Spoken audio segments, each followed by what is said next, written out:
প্রতিটি বাঙালির কাছে পয়লা বৈশাখ কিন্তু একটি উৎসবের দিন। অন্য দিন বাঙালিরা বাংলা ক্যালেন্ডার মানুক আর না মানুক, কিন্তু পয়লা বৈশাখের দিনটা কেউই ভোলে না। সেদিনে নতুন জামা কাপড়, নতুন নতুন দোকানে গিয়ে গিয়ে পুজো হালখাতা করা এবং তার সাথে জম্পেশ খাওয়া দাওয়া বাড়িতে কিন্তু হবেই হবে। অন্তত একবেলা তো বাড়িতে খাবেই খাবে। তাহলে পয়লা বৈশাখের দুপুরে এরকম একটা জম্পেশ চিকেন হয়ে যাক। এবার পয়লা বৈশাখে এই চিকেনটা বানান। প্রথমে কড়াতে দিলাম সর্ষের তেল 1 চামচ, তার সাথে গোটা জিরে 1 চামচ এবং তার সাথে দিলাম গোটা গরম মশলা, যেখানে ছিল এলাচ, দারুচিনি এবং লবঙ্গ 1-2টি করে। তার সাথে একটা গোটা পেঁয়াজ কোচানো ও 3 চামচ পেঁয়াজ বাটা এবং গোটা মশলার মিশ্রণে কিন্তু এটা খেতে অপূর্ব স্বাদ হবে।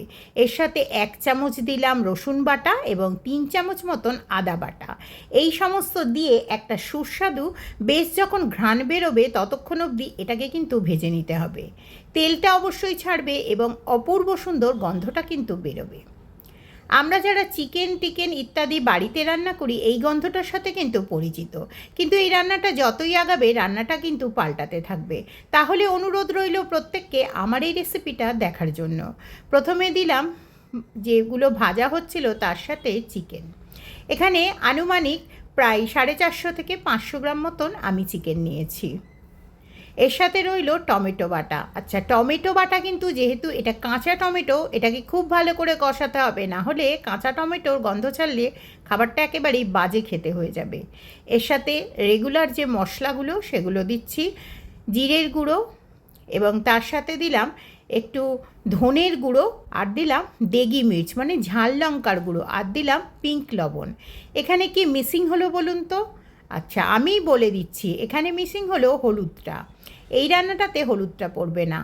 এই সমস্ত দিয়ে একবার গরম জল দিয়ে ভালো করে এটাকে কষিয়ে নেবার পরে সেদ্ধ করতে দেব। গরম জল দিলে যে কোনো রান্নারই স্বাদ বাড়ে, এটা আমরা মা ঠাকুমার কাছ থেকে কিন্তু শিখেছি।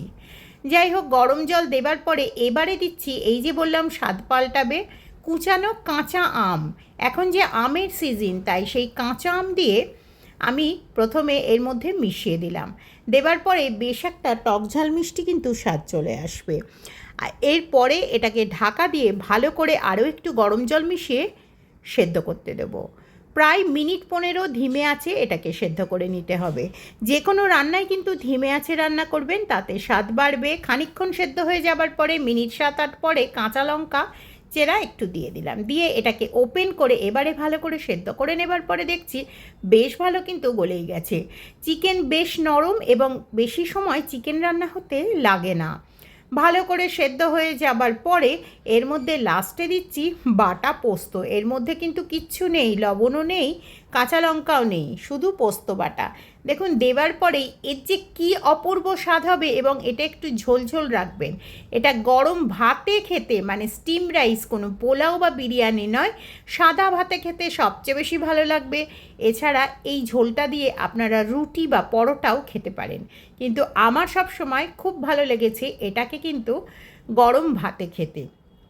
এর সাথে দিয়েছি আমি কিছুটা কালো গোলমরিচের গুঁড়ো, একটু তীখা ঝাল হোক। আম আছে তো, আমটা থাকলে ঝালটা হলে আরও বেশি ভালো লাগবে। আর তার সাথে দিচ্ছি ঘি আর গরম মশলা। এতে না পড়বে ধনেপাতা, না পড়বে কসৌরি মেথি।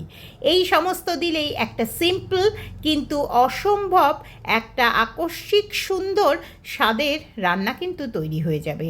এই হলো আমার আম পোস্ত চিকেন, যেটা পয়লা বৈশাখ স্পেশাল হিসাবে আপনাদের কাছে আমি নিয়ে এলাম। এই দেখুন কি সুন্দর লেগটা কিন্তু রান্না হয়েছে, আর এই সেই স্যুপ। আসুন এবারে পরিবেশন করে নিই। প্রথমে লেগ পিসটাই দিলাম, তারপরে ধীরে ধীরে সমস্ত কিছু দিয়ে এটা পরিবেশন করে নিলাম। এরপর রেসিপিটা ফিনিশ করে নিচ্ছি কোড়া আম দিয়ে। যারা এখন অবধি সাবস্ক্রাইব করেননি, প্লিজ সাবস্ক্রাইব করে বেল আইকনটা বাজিয়ে রাখুন। যখনই নতুন রেসিপি দেবো আপনাদের কাছে পৌঁছে যাবে ইনস্ট্যান্ট আমার চ্যানেলের নোটিফিকেশান। এরকমই সহজ রেসিপি নিয়ে আবারও আমি ফিরবো আপনাদের কাছে। আজ এই পর্যন্ত।